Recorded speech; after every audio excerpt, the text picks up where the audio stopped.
Aujourd'hui, nous fêtons l'un des plus grands prophètes de l'Ancien Testament, Saint Élisée. Son histoire est racontée dans la Bible, dans le livre des rois. Élisée est originaire d'Abel-Méhola, c'est dans la vallée du Jourdain, et il est le fils d'un riche propriétaire terrien. Un jour, alors qu'il travaille dans les champs, le grand prophète Élie reçoit de Dieu l'ordre de le choisir comme disciple et successeur. Pour appeler Élisée à la mission prophétique, Élie jette son manteau sur lui. Élisée abandonne alors tous ses biens, fait ses adieux à sa famille et suit son maître Élie pour se consacrer entièrement au service de Dieu. Pendant plusieurs années, Élisée accompagne fidèlement Élie qui le forme. Lorsque vient le moment où Dieu enlève Élie au ciel dans un char de feu, Élisée demande à recevoir une double part de son esprit prophétique. Après l'ascension d'Élie, le manteau du prophète tombe à terre, Élisée le ramasse et frappe les eaux du Jourdain qui s'ouvrent devant lui comme elles s'étaient ouvertes pour son maître. Élisée comprend qu'il est le nouveau prophète d'Israël. Dès cet instant, Élisée accomplit de très nombreux miracles. Notamment, il purifie les eaux d'une source qui était contaminée. Il multiplie l'huile d'une pauvre veuve afin qu'elle puisse rembourser ses dettes et sauver ses enfants de l'esclavage. Il ressuscite le fils de la Sunamite, une femme qu'il avait généreusement accueillie chez elle. Il guérit également Naaman, le général de l'armée syrienne qui est atteint de la lèpre. La mission de Saint Élisée se déroule à une époque difficile où l'idolâtrie et l'infidélité religieuse se répandent. Toute sa vie, il rappelle sans cesse que le salut ne se trouve qu'en Dieu. Finalement, Élisée meurt après une longue vie consacrée à Dieu. Pour terminer cette vidéo, je vous propose qu'ensemble on lise le récit de la guérison de Naaman par le prophète Élisée. Donc ce récit se trouve au chapitre 5 du 2e livre des rois. Naaman, général de l'armée du roi d'Aram, était un homme de grande valeur et hautement estimé par son maître, car c'est par lui que le Seigneur avait donné la victoire au royaume d'Aram. Or ce vaillant guerrier était lépreux. Des Araméens, au cours d'une expédition en terre d'Israël, avaient fait prisonnière une fillette qui fut mise au service de la femme de Naaman.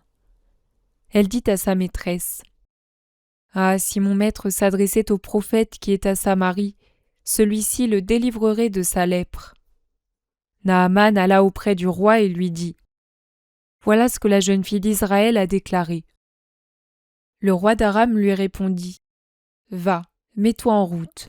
J'envoie une lettre au roi d'Israël. » Naaman partit donc.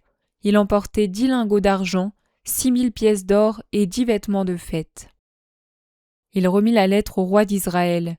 Celle-ci portait : « En même temps que je te parviens cette lettre, je t'envoie Naaman mon serviteur pour que tu le délivres de sa lèpre. » Quand le roi d'Israël lut ce message, il déchira ses vêtements et s'écria : « Est-ce que je suis Dieu, maître de la vie et de la mort ? Ce roi m'envoie un homme pour que je le délivre de sa lèpre.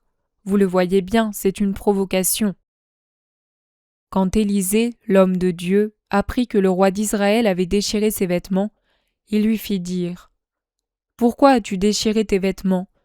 Que cet homme vienne à moi, et il saura qu'il y a un prophète en Israël. » Naaman arriva avec ses chevaux et son char et s'arrêta à la porte de la maison d'Élisée. Élisée envoya un messager lui dire : « Va te baigner 7 fois dans le Jourdain, et ta chair redeviendra nette, tu seras purifié. » Naaman se mit en colère et s'éloigna en disant : « Je m'étais dit, sûrement il va sortir et se tenir debout pour invoquer le nom du Seigneur son Dieu. Puis il agitera sa main au-dessus de l'endroit malade et guérira ma lèpre.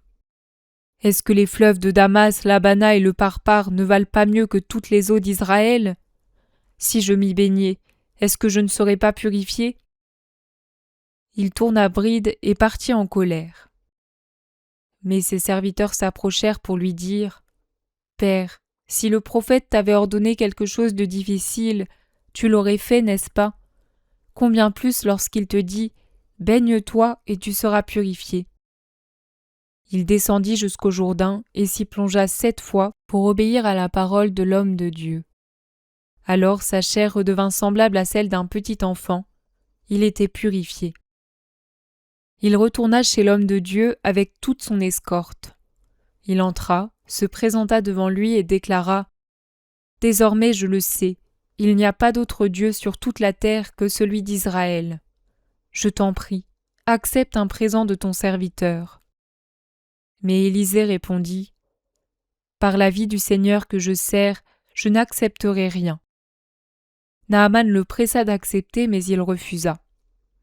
Naaman dit alors « Puisque c'est ainsi, permets que ton serviteur emporte de la terre de ce pays autant que 2 mulets peuvent en transporter, car je ne veux plus offrir ni holocauste ni sacrifice à d'autres dieux qu'au Seigneur Dieu d'Israël. Mais que le Seigneur pardonne à ton serviteur le geste que voici. Lorsque mon maître entre dans le temple de Rimon pour s'y prosterner et qu'il s'appuie sur ma main, je me prosterne aussi dans le temple de Rimon.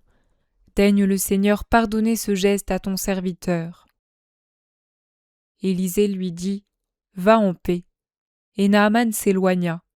Il était à une certaine distance quand Géasi, serviteur d'Élisée, l'homme de Dieu, se dit « Voici que mon maître a ménagé Naaman, cet Araméen, en n'acceptant pas de sa main ce qu'il avait apporté. Par le Seigneur qui est vivant, je vais courir derrière lui et j'obtiendrai de lui quelque chose. » Géasi s'élança derrière Naaman. Celui-ci le vit courir derrière lui et descendit de son char pour aller à sa rencontre. Il lui dit « Tout va bien ?» L'autre répondit « Tout va bien. Mon maître m'a envoyé te dire ceci. À l'instant, voici qu'arrivent auprès de moi 2 jeunes gens venant de la montagne d'Éphraïm, de chez les frères prophètes. Donne pour eux, je te prie, un lingot d'argent et 2 vêtements de fête. » Naaman répondit « Accepte de prendre 2 lingots. » Et il insista auprès de lui. Naaman prit 2 lingots d'argent qu'il enferma avec 2 habits dans 2 sacoches. Il les remit à 2 de ses serviteurs qui les portèrent en précédant Géasi. Arrivé à l'Ophel de Samarie, celui-ci prit le tout de leurs mains et le déposa chez lui. Il renvoya les hommes qui s'en allèrent. Puis il vint se présenter devant son maître. Élisée lui demanda « D'où viens-tu, Géasi ?» Il répondit « Ton serviteur n'est allé nulle part. » Élisée lui dit « Mon cœur n'était-il pas avec toi lorsqu'un homme s'est précipité de son char pour aller à ta rencontre ? Est-ce le montant de prendre de l'argent, de prendre des vêtements, des oliviers et des vignes, du petit et du gros bétail, des serviteurs et des servantes, alors que la lèpre de Naaman va s'attacher à toi et à ta descendance pour toujours ?» Et Géasi se retira, lépreux couleur de neige.